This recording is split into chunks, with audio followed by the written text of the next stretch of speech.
आज भुवनेश्वर ओडिशा आज स्वतंत्र राज्य कार्यकारी बैठक में विभिन्न सांगठनिक आलोचना एवं संविधान रक्षा तथा शिक्षक मानकर प्राथमिक शिक्षक मानकर पदोन्नति को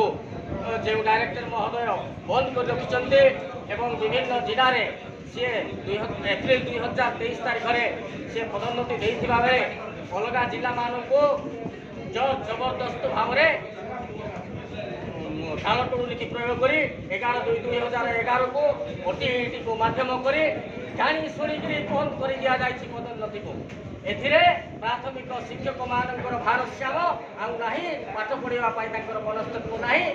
बहुत क्षिप्त होती तेणु मान्यवर विद्यालय गण शिक्षा मंत्री तथा आमर वर्तमान सुयोग्य सत्ता ओडिशार मान्यवर मुख्यमंत्री मोहन चरण माझी को अनुरोध करुँ सी तुरंत प्राथमिक शिक्षक मानकर दाबी गुड़ी को सहृदयता सहित विचार कर